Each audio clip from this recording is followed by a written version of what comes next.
RBI ने शुक्रवार को मौद्रिक नीति समिति यानी एमपीसी की द्विमासिक समीक्षा बैठक का ऐलान करते हुए रेपो रेट में लगातार 11वीं बार कोई भी बदलाव नहीं किया। एमपीसी रिजर्व बैंक की नीतियों के बारे में फैसला लेने वाला एक समूह है। इसमें 6 सदस्य होते हैं जो ब्याज दरें और अन्य आर्थिक नीतियां तय करते हैं, जिनका असर आम लोगों की रोजमर्रा के जीवन जैसे लेन देन, दरें, महंगाई और अर्थव्यवस्था की गति पर पड़ता है। आरबीआई के इस नए फैसले से लंबे समय से सस्ते लोन और ईएमआई घटने का इंतजार कर रहे लोगों को एक बड़ा झटका लगा है, जिसके लिए अब लोगों को ईएमआई घटने के लिए फरवरी तक का इंतजार करना पड़ेगा। और ये इसीलिए हुआ क्योंकि आरबीआई मॉनेटरी पॉलिसी के 6 में से 4 सदस्य रेपो रेट में बदलाव के पक्ष में नहीं थे। तो चलिए आपको बताते हैं विस्तार से कि इस बैठक में आरबीआई ने क्या-क्या जरूरी कदम उठाए हैं और इसका आम आदमी की जेब पर क्या असर पड़ने वाला है। नमस्कार, आप देख रहे हैं द हिंदी टॉप। मैं हूं आपके साथ उपासना सिंह। आगे बढ़ने से पहले आप हमारे चैनल को सब्सक्राइब करके बेल आइकन दबाना ना भूलें ताकि आप तक पहुंचे हर खबर सबसे पहले। तो सबसे पहले समझते हैं आरबीआई के फैसलों का मतलब आसान भाषा में। शुरुआत करते हैं रेपो रेट से, जिसमें लगातार 11वीं बार कोई भी बदलाव नहीं किया गया, जिसके चलते आरबीआई ने रेपो रेट को 6.5 पर स्थिर रखा है। इसका मतलब ये कि बैंकों के लिए ये दर वही रहेगा जिस पर वे आरबीआई से कर्ज लेते आए हैं। इसका सीधा असर आपके कर्जों जैसे कि होम लोन, ऑटो लोन और पर्सनल लोन पर पड़ेगा। आपको बता दें कि जब रेपो रेट स्थिर रहता है तो बैंकों की कर्ज देने की दरें भी अधिकतर स्थिर रहती हैं, जिससे आपकी ईएमआई पर ज्यादा असर नहीं होता। इसके अलावा आरबीआई ने सीआरआर यानी कैश रिजर्व रेशियो में भी कटौती पर अहम फैसला लिया। सीआरआर वो प्रतिशत होता है जो बैंकों को अपने पास जमा पैसे का हिस्सा आरबीआई के पास रखना होता है।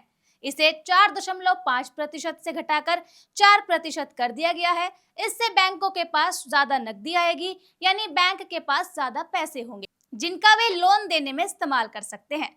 इससे अर्थव्यवस्था में नकदी का प्रवाह बढ़ेगा और 1.66 लाख करोड़ रुपए की अतिरिक्त नकदी बैंकों के पास होगी। वहीं अगर महंगाई के बारे में बात करें तो उसको लेकर आरबीआई गवर्नर शक्तिकांत दास ने कहा कि अक्टूबर में खुदरा मुद्रास्फीति यानी कि सीपीआई उनकी अनुमानित रेंज से बाहर हो गई थी। हालांकि जनवरी से मार्च में महंगाई घटने का अनुमान है। आरबीआई ने अपनी बैठक में देश की आर्थिक वृद्धि यानी जीडीपी का अनुमान भी घटाया है। वित्त वर्ष 2025 के लिए जीडीपी के अनुमान को 7.2% से घटाकर 6.6% कर दिया गया है। इसका मतलब यह है कि भारतीय अर्थव्यवस्था की गति थोड़ी धीमी हो सकती है, जो मुख्य रूप से मैन्युफैक्चरिंग और अन्य क्षेत्रों में सुस्ती की वजह से है। हालांकि गवर्नर दास ने यह भी कहा कि फेस्टिव सीजन और ग्रामीण क्षेत्र में मांग में सुधार भी दिखा है, जो कि एक सकारात्मक संकेत है। वहीं महंगाई के अनुमान में बढ़ोतरी की गई है। बता दें कि आरबीआई ने वित्त वर्ष 2025 के लिए खुदरा मुद्रास्फीति यानी कि सीपीआई के अनुमान को 4.5% से बढ़ाकर 4.8% कर दिया। इसका मतलब ये हुआ कि महंगाई का स्तर थोड़ा ऊंचा रह सकता है, जो आम लोगों के लिए चुनौतीपूर्ण हो सकता है। इसके अलावा आरबीआई ने किसानों के लिए भी एक बड़ी घोषणा की है। वो ये कि अब किसानों को 2 लाख रुपए तक के कर्ज के लिए कुछ भी गिरवी नहीं रखना होगा। दरअसल पहले ये सीमा 1.6 लाख रुपए थी, जिसे अब बढ़ाकर 2 लाख रुपए कर दिया गया है। इसका फायदा छोटे और मझोले किसानों को होगा, जो बिना किसी संपत्ति को गिरवी रखे कर्ज ले सकते हैं।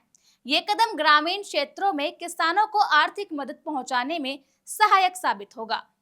बताते चले कि आरबीआई गवर्नर ने एक और दिलचस्प घोषणा की है। वो ये कि रिजर्व बैंक अब पॉडकास्ट सर्विस शुरू करेगा।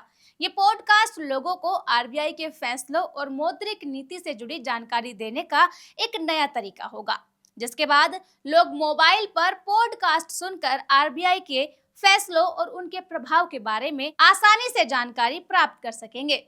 आखिरकार ये कहना गलत नहीं होगा कि आरबीआई की ये नीति आम लोगों के लिए राहत देने वाली नहीं रही, खासकर ब्याज दरों के स्थिर रहने से तो बिल्कुल भी नहीं। हालांकि कुछ क्षेत्रों में जैसे कि कृषि क्षेत्र और बैंकिंग सिस्टम में सुधार की उम्मीद जताई जा रही है।